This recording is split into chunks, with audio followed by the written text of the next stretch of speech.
যে আমার ছোট বোনের ঘরের সামনে দিয়ে আমি ঘুরে চলে এলাম, কিন্তু বোনের ঘরে যেতে পারলাম না। বাচ্চাটাকেও একটু দেখার ইচ্ছা হলো, কিন্তু দেখতে পারলাম না। তার জন্য মনটা খুব খারাপ লাগছিল, তাই কাঁদছিলাম রাস্তায়। আজ কত বছর হয়ে গেছে আমি তাদের দেখিনি। আর আমার বোন তো আর দুনিয়াতে নেই, থাকলে হয়তো এরকম হতোই না। তো এটা আমাদের ভাগ্যরই দোষ।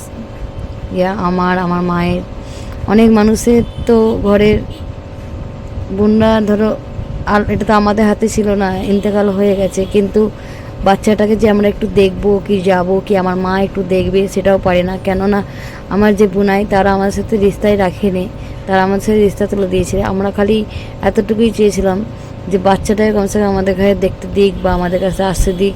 কিন্তু যেদিন থেকে আমার বোন ইন্তেকাল করেছে তারপর থেকে না আমাদের ঘরে বোনকে ও পেলাম না, বোনের বাচ্চাটাকেও আমার সাথে দেখাও করায় না। এইরকম দুর্ভাগ্য আমাদের।